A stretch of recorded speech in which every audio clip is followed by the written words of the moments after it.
Hello everybody, I am Taikosetsu. You're listening to a Dawn of War 2 shoutcast, and I have with me today Kibbles. Say hello, Kibbles. How's it going? We have a fantastic Space Marine match for you today. We've got Space Marines versus Space Marines. They're fighting over a desert, and we're paused at 5 seconds. One of the Space Marines is Kinderparty, who is also Kibbles. I know it's kind of confusing, but whatever. And his opponent is RiceMuncher, perhaps Asian. And it's a Tech Marine versus Force Commander match. We're paused at 5 seconds, which I might have already said. Are you ready, Kibbles? Absolutely. Alright, let's go ahead and unpause in 5, 4, 3, 2, 1, unpause. 6, 7, 8, 9, 10. And I would like to note that we are not just shoutcasting Kibbles' replays because he loves himself, but because nobody is uploading any replays. Guys, upload some replays unless you suck at the game, in which case we don't care if you upload replays. So, to the 3 people listening who can play, please upload some replays. Yeah, and just to explain this little chatter. We played once just before, Force Commander versus Force Commander, and it didn't go so well in my favor. We both built Tech Marines, and hopefully you'll see the futileness of Tech Marines in this. Alright, and speaking of Tech Marines, your opponent has built a Tech Marine while you have built a second Scout Squad, so this is going to leave you with lots of requisition to blow on stupid stuff like cigarettes and booze, I'm guessing. And generated. Alright, yeah, those are pretty dumb too, I guess, now that I think about it. Both of you capping the leftmost VP, although your opponent has headed off to this left power, and it looks like he's probably going to cap it before you notice, because you haven't gone that far left. I tend to stress an importance on requisition points early on for Space Marines, just because they are so wreck-heavy. So we have the first fight. These Tech Marines open up on your Tech Marine. They did not pop the Kraken bolts. The Kraken bolts that do extra damage to heavy armor or whatever. Do Tech Marines not have? I guess they have hero armor, commander armor. Yeah, they all carry commander armor, and so I guess you just hold on to it until he sees my own Tech Marine. That makes a lot of sense. So now we have the Force Commander in battle. While I was waiting for you to show up, I thought up the Force Commander's motto, and I think it is probably Battle Brothers before Hoes. That's pretty clever. That's a Facebook. Yeah, I'm very proud of that joke, and that is the only joke I have prepared for this shoutcast. So from now on, there aren't going to be any jokes, guys. If you're looking for jokes, go watch another shoutcast. Yeah, we're not here for laughs. This is serious Space Marine stuff. Only Space Marines today. And so we have a Devastator squad, and that's going to open up on Mr. Grosby for Hose. And he does... Oh, no, he doesn't get out. You're at the max range, but still suppressed. And Scouts shooting him. Scouts don't have the shotgun yet. I guess you probably spent your power on the Devastators, right? Yes, double Devastators, and then I usually go for double shotgun upgrades to take some power. And pretty much always in that order? Yeah, typically speaking. I think against stealth heroes I will get the Sergeant perk. And so you did melee those Tech Marines with your Tech Marine in order to keep them from killing your gen, but it was not quite enough, so he's taken one of your generators down. And looks like you're flanking his Devastators with your Scouts, and now you're meleeing. Alright, let's watch the awesome kicks. Flanking does exist in this game. It's good. You just have to...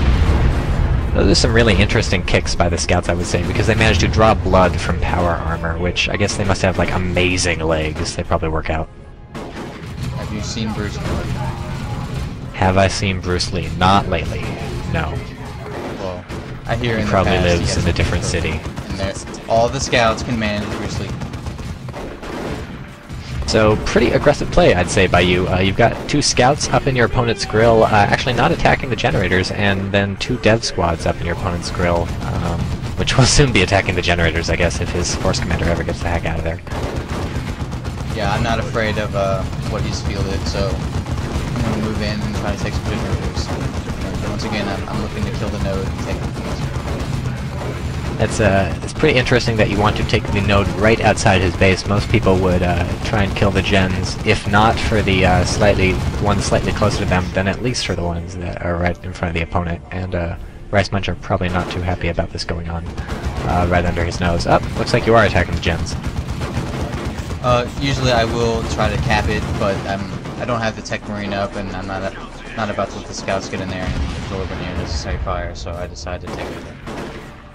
The thing about attacking the generators is that it does not give you a lot of XP, whereas attacking that node gives you a fair amount of XP. Your squad will level up if you kill enough nodes. Yeah, and I usually do kill the nodes, but I will take down the node first just so he can't, or I will take down the generators afterwards so he can't build them. Alright, and so for 50, 51, 52, 53, my question is, why does the Tech Marine insist on wearing red armor no matter what paint scheme you have? That really messes up the whole paint thing. Same with the Apothecary, he always wants to wear white. What is up with that? I mean, like, they go through so much trouble painting the Space Marines, and then, like, 2 of the 3 heroes don't even follow the color scheme. If we can get a good replacement model for the Tech Marine, I would love for it to do that. Just yeah, I think I'd probably replace him with a Ravner Alpha. That might be interesting. So we have Assault Squad this guy has bought to counter your double devs. You think that's a good move? That is the usual response to double devastators. Unfortunately, he will find it ineffective. Because they don't do enough damage, because they're slow, because they're effeminate, what? Scouts are an extremely adaptable unit, and I feel, with this build, I feel every unit can suppress or knock back with the high-powered shot and the Tech Marine, so he will find it frustrating to actually get everything. Yeah, frustrating certainly sounds like the right word to describe being constantly suppressed, and it looks like he's also going for your nodes, so we have similar ideas about node destruction. Once again, I've flanked here. It's existing, people. It's all. Yep, and that grenade did very good damage to those devs, so they got to get way the heck out of there, and looks like you'll probably be able to rickroll the Force Commander and the Assault Marines. Yeah, he's got to retreat out of there. Something that I didn't use in that situation, but is extremely advised. High-powered shot from the Mastercrafted Bolter on a weapon team will suppress it, and suppressed units can't fire, so they will stop suppressing your army while you can get into position. But here's a bit of trivia. What is the only suppressed unit that can fire? Aside from things that are actually on fire, which we are not counting. Who cares about Plague Marines? Yeah, that's the answer to every sort of Plague Marine question. Nobody cares about Plague Marines. Although, ideally, I think in the future, Relic will sort of balance this game. Zinch Marines won't be so useful against everything, and then maybe we will see Plague Marines walking around being their plaguey selves. They're not too bad, but yeah, it really just does come down to Zinch Marines being so effective at what they do. Yeah. I have a dream where more diseased things walk around. I just like the idea of disease. High-powered shot on the Disease is scout. good. Easy kill. Yeah, in the upper left you picked off one of his guys with your Tech Marine, so that's nice to know. Double Devastators, get the crossfire going. And this is some extreme suppression going on. You'll probably, yeah, it looks like you come out ahead in this one, especially because your scouts have now shown up. This guy is just getting beaten back left and right. What do you think he really should be doing instead of buying Assault Marines, which you just suppress? I would like to have seen an extra scout. Probably Alacrity armor on the Force Commander as well, but the Assault Marines, really, unless you're a Apothecary, have number. Yeah, come to think of it, these TAC Marines really not doing anything for him. I can't imagine a situation where the TAC Marines would be useful until you get some sort of vehicle and he needs them for the rocket launcher or something, I don't know.